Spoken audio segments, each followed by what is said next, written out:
Mesdames et messieurs, bonsoir. 11 avril 2011, les troupes fidèles à Alassane Ouattara, appuyées des troupes françaises sous mandat onusien, capturaient Laurent et Simone Gbagbo et d'autres pontes du régime d'alors.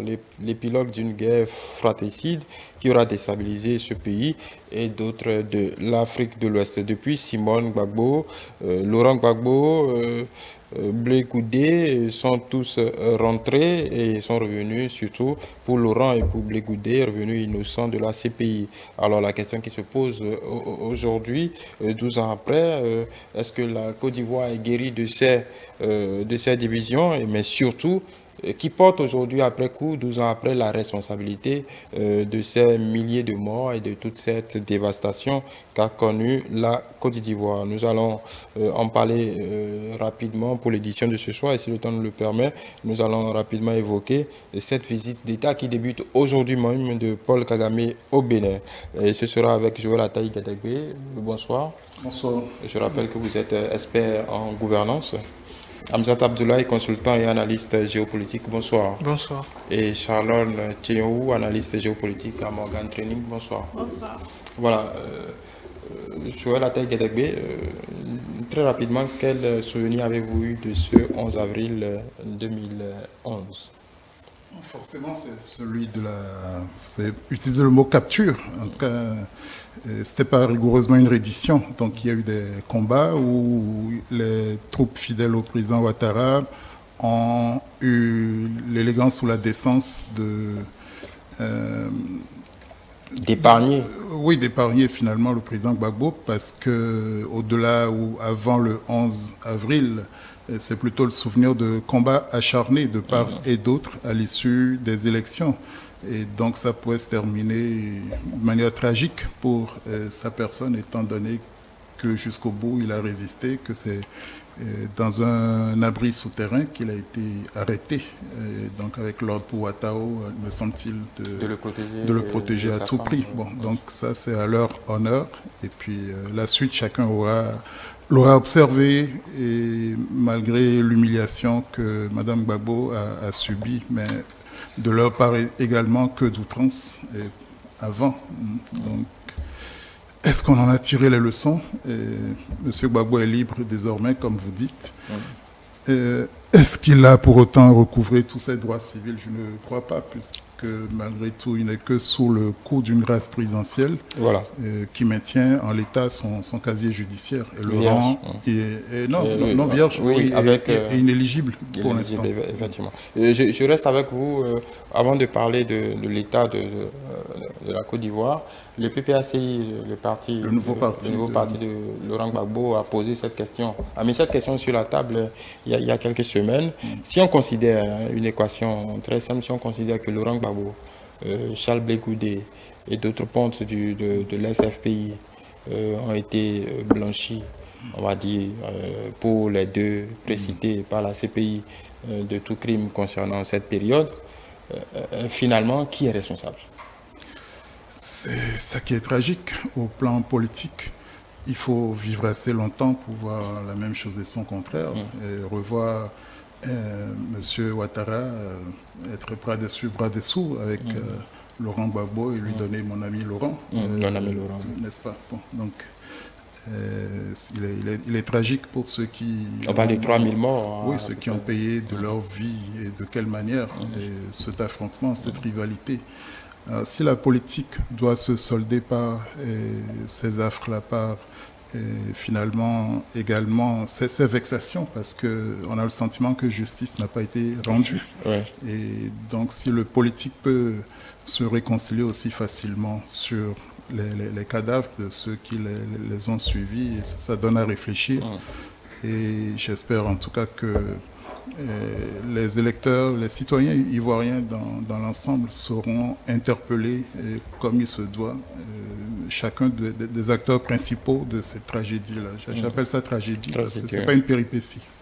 Voilà. Charlone Théou, est-ce que comme Ataï Gadegbe vient de l'évoquer, est-ce qu'on peut considérer aujourd'hui que les politiques, les trois fantastiques, on va dire, de la politique ivoirienne, les vieux chevaux, les trois chevaliers, pour user d'un terme qui nous est familier maintenant, on fait la paix en tout cas sur le dos de ces 3000 cadavres, parce que à part quelques procès, il y a eu peut-être d'un milicien pour la tuerie, le massacre de Dekoué, encore qu'il y a encore beaucoup à dire, à part quelques cas isolés en réalité, et aucun de ces leaders, en tout cas en 2023, personne ne porte la responsabilité des milliers de morts qu'il y a eu pendant ces pratiquement 10 ans de conflit. Alors, dit qu'il y a une réconciliation entre ces trois, disons, puissances ou autorités ivoiriennes, c'est trop dire ou c'est vite parler, parce que certes, nous sommes en politique et quand les intérêts ne sont pas favorables à l'un ou à l'autre, aucun d'entre eux ne réfléchit trop à faire ou à mettre des bâtons dans les roues à son prochain. Donc, parler de réconciliation après tout ce qu'il y a eu, on a parlé de capture, de 3000 morts, il y a quand même des gens qui sont restés quand même derrière ces différentes autorités. Qui ont donné des ordres, qui ont commandité ces massacres. Donc, on ne saurait parler de réconciliation tout de suite. Et comme je le disais plus tôt, on est en politique et tout peut également arriver. Mais le thème réconciliation serait un petit peu trop. Je pense plutôt qu'on peut dire qu'ils peuvent s'entendre et se tolérer sur des thématiques précises qui vont dans la droite ligne du bien-être social de la Côte d'Ivoire. Oui, justement, en parlant de bien-être, est-ce normal, est-ce que vous trouvez normal que trois de ces leaders qui ont compté, en tout cas dans la crise, au moins deux, même si Bédié n'est pas très loin de cette équation, se sont entendus, on peut user de tous les thèmes qu'on veut, se sont entendus. Aujourd'hui, c'est comme si de rien n'était sur le dos de 3000 victimes. Parce qu'en réalité, la question qui se pose aujourd'hui, c'est qui a bien pu avoir la responsabilité de ces morts, de ces massacres. Oui, comme M. Ataï vient de le dire tout à l'heure, on est en politique et il faudra, comme il a dit également, vivre longtemps pour voir ça. Parce qu'en politique, comme on le dit souvent, tout est permis et les hommes politiques ne s'empêchent pas de faire ce qu'ils ont fait tant que leurs intérêts sont en jeu. Et donc, ce serait difficile de dire que ces autorités-là ne pourraient pas un jour s'entendre pour... c'est un peu comme si aujourd'hui, comme vous l'aviez dit, ces 3000 personnes qui sont mortes pendant la crise sociale, aujourd'hui, c'est comme si ils ont fait tout ça pour rien. Et c'est ce qui est dur et très difficile à accepter en politique. Donc, c'est pour cela qu'il faudrait plutôt inviter les personnes qui suivent les autorités politiques de leur pays à plus réfléchir, à voir ce sur quoi il faut vraiment s'impliquer et se battre effectivement, être peut-être un martyr effectivement pour une cause dont qu'on sait qui est noble et importante à défendre. Voilà. Amzat Abdoulaye sur la même question. Aujourd'hui, avec le recul, plus personne ne parle.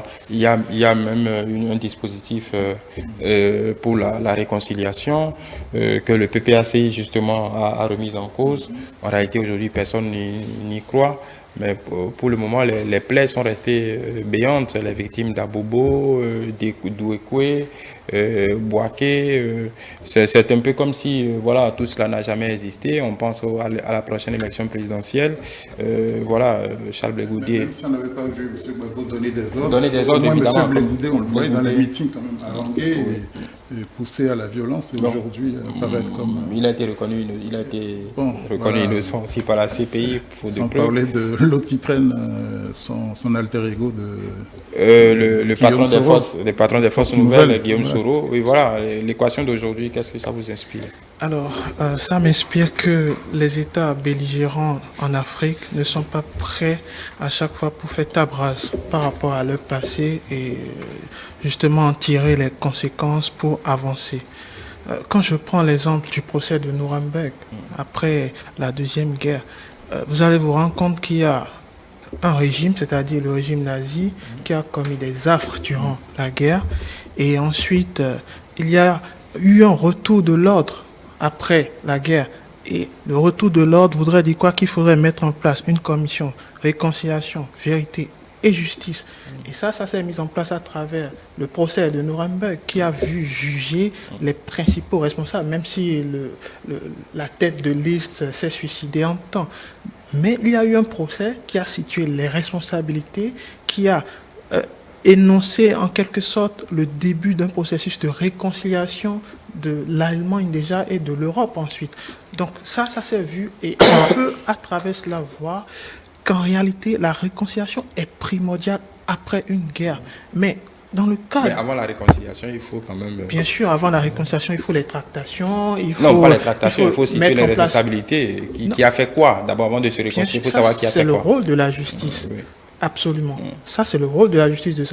Mais en Afrique, qu'est-ce qu'on remarque? Et c'est là où moi, je remarque le gouffre entre la réalité et surtout la pratique en Afrique. En Afrique, on se rend compte qu'après une guerre, eh bien, les systèmes qui ont induit à la guerre veulent toujours rester en place, ou du moins les personnes veulent toujours rester en place. Et pour rester en place, il faudrait étouffer le processus de réconciliation, étouffer ou biaiser le processus de justice et semer de l'embrouille un peu partout par rapport au processus de réconciliation. En Côte d'Ivoire, il est très important que ces milliers de personnes qui ont trouvé la mort puissent tout de même avoir, je ne sais pas, une décision de justice qui puisse dire qui est responsable. Déjà, il y a même beaucoup qui n'ont pas de sépulture. Exactement. On a une certitude, on a eu 2 camps belligérants, on a eu la certitude qu'il y a eu des affrontements et on a eu la certitude aussi que l'affrontement concerne principalement 2 camps. Et face à ça, jusqu'à l'heure où nous parlons, l'implication de la politique a brouillé les pistes. Et ça, c'est dommage. Donc, c'est dommage pour moi dans la mesure où Laurent Gbagbo, Alassane Ouattara et les autres, Guillaume Soro, Charles Blé Goudé et autres, ne sont pas suffisamment responsables de ce qu'ils ont fait en Côte d'Ivoire. Ils ne sont pas suffisamment responsables, ils ne sont pas suffisamment... Ils n'ont pas suffisamment la carrure ou la veste pour pouvoir mener à bien ce processus. Et ça, c'est dommage pour ces familles qui ont quand même eu des pertes. Et c'est dommage pour la Côte d'Ivoire qui est dans le flou total. Avoir une stabilité économique ne veut pas dire... Justement, ça on appelle à l'autre question. Est-ce que la Côte d'Ivoire peut se targuer sur une stabilité retrouvée? Malheureusement, la Côte d'Ivoire de Ouattara se base sur cette stabilité pour justifier ce silence par rapport à ce processus de réconciliation qui traîne. Ce n'est pas normal qu'un processus de réconciliation puisse autant traîner dans le temps, qu'un processus de justice et de vérité puisse autant prendre du temps. Ce n'est pas normal. C'est vrai, il y a eu la période du dépôt des armes. Oui, c'est à sa solde. Bien sûr, il a fait un travail impeccable, mais il est important que le processus qui doit mener à la réconciliation nationale à travers la justice et la vérité puisse vraiment trouver le jour. Peut-être à ce et niveau... on ne doit surtout pas avoir peur d'inculper les principaux fauteurs de troubles. Justement, en parlant de fauteurs de troubles, on connaît les protagonistes de cette crise. Peut-être que le pouvoir du RDR, le pouvoir Ouattara, a du mal à impliquer beaucoup de ces soutiens parce qu'ils sont devenus des piliers du régime. C'est la justice des vainqueurs. Voilà, vous parlez de Ouattara, paix à son âme, mais après les shérifs Ousmane, en tout cas, ces préfets, en tout cas, ces chefs de guerre qui sont devenus des officiers, on va dire, respectables de l'armée ivoirienne, qui, si on devait juger des gens, mettre en cause, puisqu'ils avaient des... C'était eux les vrais protagonistes. Donc peut-être que c'est cette difficulté à balayer dans son propre camp qui empêche le processus. Les chefs politiques sont civils et au sommet de l'État. N'eût été la brouille entre Guillaume Soro et Ouattara, ce texte-là paraissait comme une chape de plomb contre la vérité. Et tout ce qui a s'est peut-être pactisé avec, comme le Premier ministre Afin Guessan, ancien secrétaire général du parti de Gbagbo, FPI. Le président du FPI. Oui, qui a détourné le FPI, enfin, si je puis parler comme ça, ou réussi à éjecter Gbagbo de son parti. Bon, si tout cela ont su composer avec les vainqueurs du moment, bon, c'est pratiquement la paix des cimetières. Et les résultats économiques étant là, bon, les gens, je ne vais pas dire qu'ils mangent à leur faim, mais ça se suffit un peu comme mode opératoire. Mais est-ce que la société ivoirienne n'est pas profondément névrosée par les contradictions qui les ont amenés à cette déflagration-là? Est-ce que les germes sont désormais estirpés de la société ivoirienne, des têtes? Et c'est en ça qu'on verra si oui ou non il y a une réconciliation durable, une paix durable. Et il ne sert à rien d'avoir quelque chose de factice comme ça. Si l'institution judiciaire n'a pas les moyens, n'est pas assez forte pour en imposer, soit on en prend acte, mais rien n'empêche de pouvoir se dire la vérité, de trouver les processus pour établir les responsabilités, se parler vrai en quelque sorte, avant d'aller à un nouveau contrat social. Oui, ça ne semble pas avoir été fait. Se parler vrai, par exemple pour le cas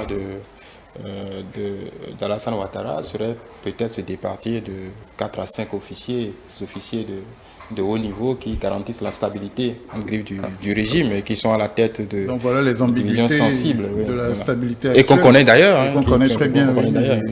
Donc les mêmes causes produiront-elles les mêmes effets? On observe qu'il n'y a pas rigoureusement de velléité de rébellion.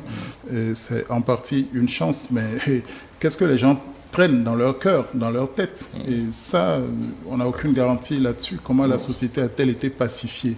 Les gens sont-ils réellement disposés à cohabiter désormais? Si on a l'occasion, on va parler du Rwanda. On a un autre processus. Justement, pour finir sur la Côte d'Ivoire, vous parlez de ça, je reste avec vous. Il y a cette fracture ethnique qui a prévalu d'abord en partie à cette guerre, la revanche du Nord. Très instrumentalisée. Voilà, instrumentalisée. La revanche du Nord aujourd'hui.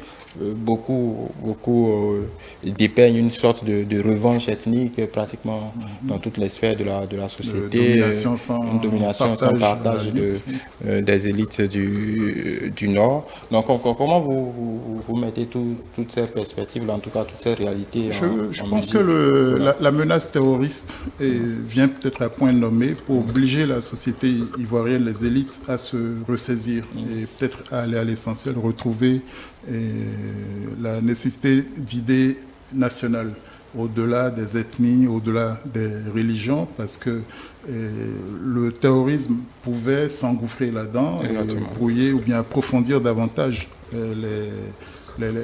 la fracture. Peut-être est-ce une chance pour que, enfin, on se ressaisisse, qu'on aille à l'essentiel pour que l'État ivoirien se reprenne de la colonne de la respectabilité.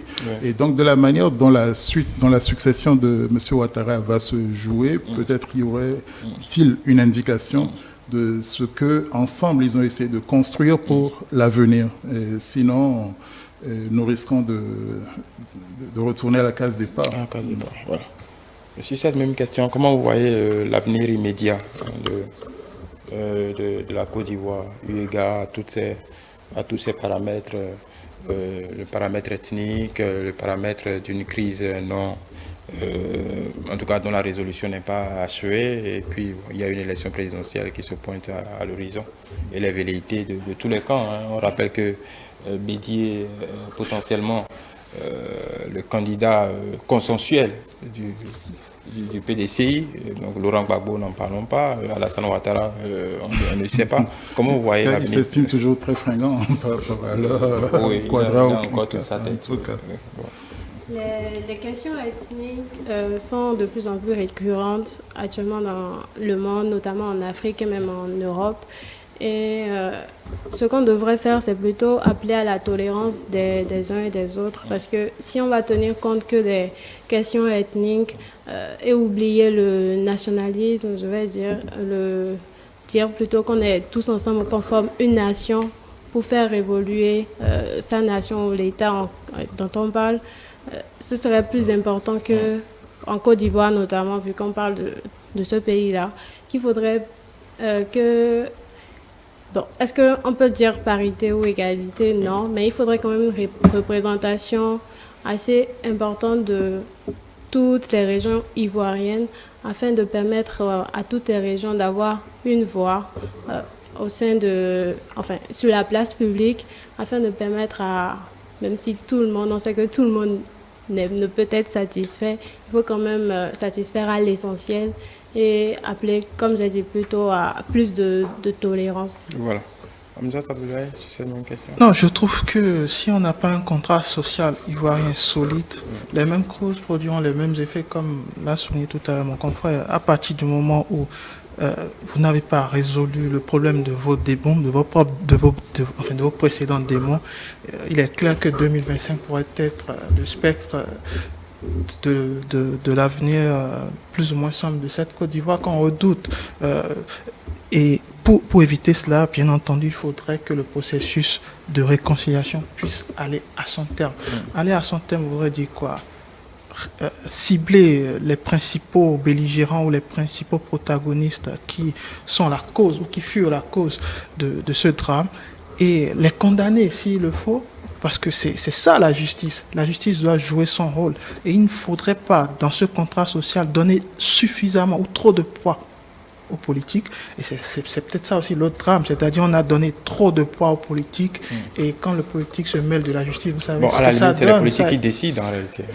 Oui, à la limite, c'est la politique, et c'est ce qu'on dénonce en réalité, c'est-à-dire après une guerre, le politique doit se mettre en réalité en retrait, laisser l'appareil judiciaire faire son travail, le politique doit juste se contenter de constater les décisions de la justice et mettre surtout en place...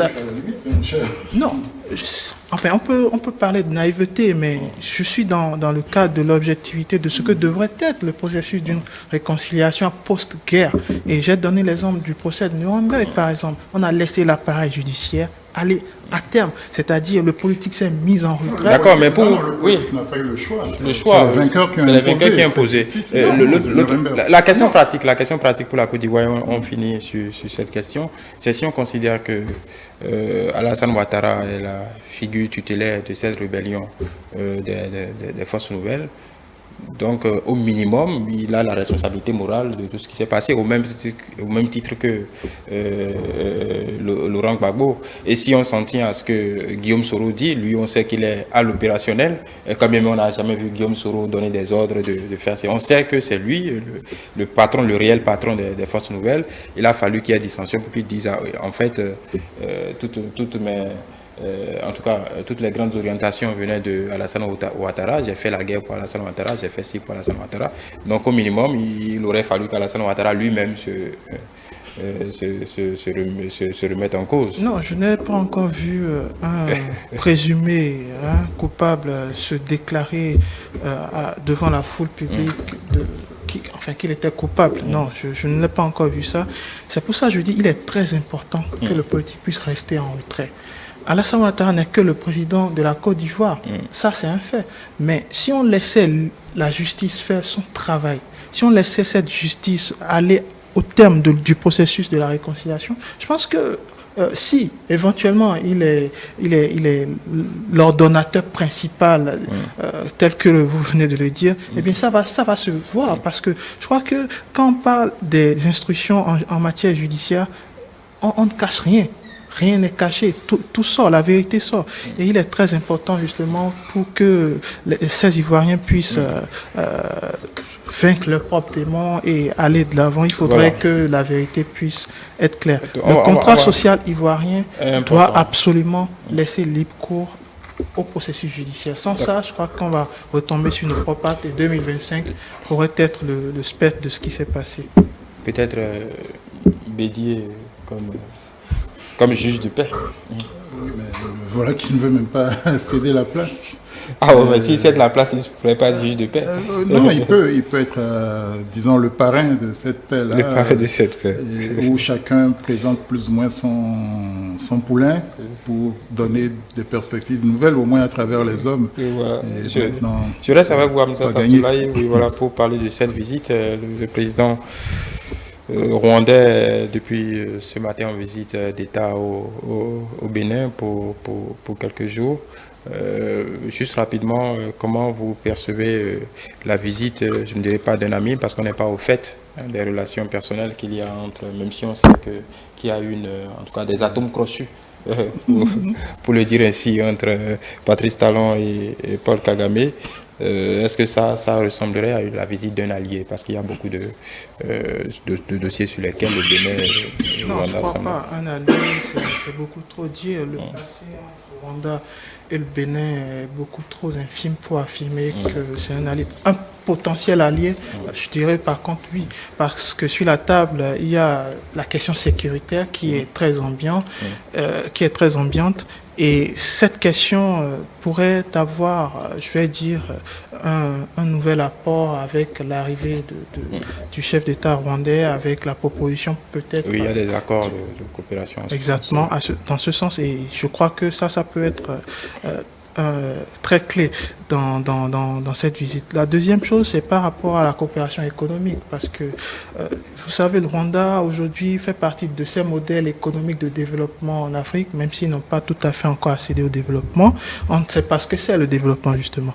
Mais avoir le Rwanda à ses côtés par rapport aux stratégies économiques, je trouve que c'est très bien. Et je pense que dans ce sens, il y a la question de la création d'une compagnie aérienne entre le Rwanda et le Bénin, qui d'ailleurs va s'appeler Air Bénin apparemment. Et le Rwanda détiendrait 49% de cette future compagnie qui va naître. Donc on sait un peu le rôle de Paul Kagame directement pour que Rwandais puisse fonctionner. Donc on se dit, si cette alchimie, ça marche, eh bien il existe une forte probabilité que le futur Air Rwanda puisse aussi décoller Air Bénin puisse décoller autant qu'Air Rwanda. Donc ça, ce n'est que peut-être des analyses, mais l'avenir nous dira si ça va se réaliser. L'autre chose, c'est que, je vais finir là-dessus, c'est que la visite de Paul Kagame s'inscrit dans une dynamique de coopération avec quelques États de l'Afrique de l'Ouest, comme la Guinée, Conakry aussi. Donc, c'est dans ce sillage aussi. C'est pas forcément pour des liens d'amis à amis qu'il est là, mais c'est vraiment pour le business, c'est vraiment pour la coopération. Et bien entendu, c'est bien aussi pour la stratégie. Charlone, sur cette question, la vitalité de cette coopération. Alors, cette visite du président rwandais au Bénin s'inscrit dans la dynamique de renforcer les liens entre ces deux États, en dehors même des relations que vous aviez dites amicales entre ces deux. Je pense que ce serait encore favorable pour renforcer encore plus les coopérations entre ces deux États. Et je voudrais rappeler que le président Patrice Talon, quand il est venu au pouvoir, lui, on a vu quand même qu'il a beaucoup travaillé en termes d'économie, qu'il parle beaucoup d'investissement, et que le Rwanda aujourd'hui a un partenariat assez intéressant pour le développement économique entre les deux États. Également, cette arrivée du président rwandais s'inscrit également dans le cadre de renforcer la sécurité au Bénin. Donc des accords sur le plan militaire seront signés. Et tout ceci serait que bénéfique pour le Bénin. Il faudrait aussi mettre l'accent sur le fait que le Bénin diversifie. On peut le voir, ses partenaires, notamment sur le plan sécuritaire. Je veux parler des investissements que les États-Unis ont eu, la France et maintenant le Rwanda. Voilà. Pour finir. Bon, manifestement, c'est deux amis au moins qui ont des traits de caractère relativement voisins. Vous avez parlé d'atome crochet. En tout cas, oui, beaucoup prêtent au président béninois de vouloir bien d'être fasciné par les méthodes de Kagame. Et bon, les Congolais ne seront pas d'accord. C'est même pas mon opinion, mais en tout cas, je crois qu'ils ont une estime mutuelle l'un pour l'autre. Le président Kagame n'en est pas à sa première visite au Bénin. Il était déjà là en 2010 sous le président Yahya Boni, même s'il était particulièrement venu s'adresser à la jeunesse béninoise. Je ne sais d'ailleurs pas ce que la jeunesse béninoise a retenu du modèle rwandais à l'époque et même au-delà. Mais la question que nous pose le Rwanda est en dehors de la rigueur légendaire de son président et certainement des résultats économiques obtenus. La question est de savoir quelle est la base de cette économie-là. C'est une économie de pillage ou c'est une économie rigoureusement endogène? Il va falloir élucider ça avant de l'élever au rang de modèle. On ne peut pas nier qu'il y ait de la bonne gouvernance à l'intérieur du Rwanda, beaucoup de responsabilisation et des cadres d'une certaine... probité. Oui, probité ou performance, en tout cas, à telle enseigne que le Rwanda, on se surprend désormais à voir le Rwanda exporter ces cadres un peu partout. Au lieu de la Guinée, peut-être que c'est au Togo qu'on aurait attendu le président Kagame, puisque à la tête de l'autorité de revenus, c'est un Rwandais et j'en passe. Mais incontestablement, la question sécuritaire risque d'être sur la table en termes d'expertise du Rwanda. Bien malin serait, est-ce que c'est dans le développement de l'aptitude des militaires béninois au combat que cette coopération a un intérêt? Je ne saurais le dire, le Rwanda ne fabrique pas d'armes. Au-delà de ça, au plan économique, les accords signés lors de la visite du président Talon au Rwanda au début de son mandat semble n'avoir pas bien fonctionné. On s'attendait assez rapidement à voir cette compagnie aérienne commune se mettre en place, au lieu de quoi c'est beaucoup plus le Rwanda qui a exploité la plateforme du Bénin quasiment comme un hub vers les États-Unis. Mais ça indique que le Bénin a des choses à échanger. Et probablement du coton aussi à envoyer au Rwanda pour son industrie textile et j'en passe. Peut-être que le Bénin apprendra de, je ne vais pas dire du pillage minier, mais de l'extraction minière de la part du Rwanda. Là, ça, mais c'est le sujet à caution. Non, bon, revenons sur des choses plus où on aurait pu s'interroger, où on a manqué de le faire vu la proximité qu'on prêtait au président Talon vis-à-vis de son homologue rwandais. Son choix de rendre le Rwanda accessible aux Africains sans visa, le Bénin aussi l'avait fait presque dans la foulée.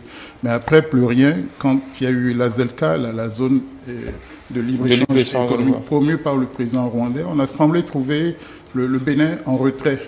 Et je dis fort heureusement à la limite parce que le Bénin devait faire attention à sa politique économique vis-à-vis du Nigeria, qui également a traîné les pieds par rapport à la zone économique de libre-échange. Est-ce que désormais les deux États, les deux leaders regardent dans la même direction par rapport à ça? Est-ce que le Bénin va prendre un rôle plus prononcé dans la promotion du libre-échangisme en Afrique? En cas de on verra bien on verra bien au regard des accords qui seront signés et puis des échanges issus de cette visite. Et puis parlons des choses qui fâchent entre nos écureuils, enfin nos fameux léopards. On va laisser les choses qui fâchent en attendant. Il y a des petits bébés qui nous ont été faits dans le dos. Qu'est-ce qu'on on verra bien, merci. Voilà. Merci beaucoup, je vais la tête Gadegbe. Esprit en gouvernance, bon, vous n'allez pas plomber l'ambiance de cette visite d'État. Amzat Abdoulaye, consultant analyste géopolitique. Non, on a fini.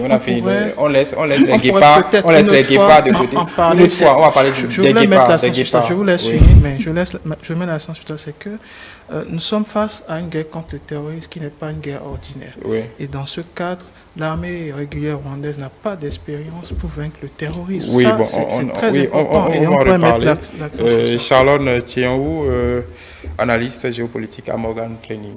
Ils sont assez virulents quand il s'agit de la parole. Ils ont beaucoup de choses à dire.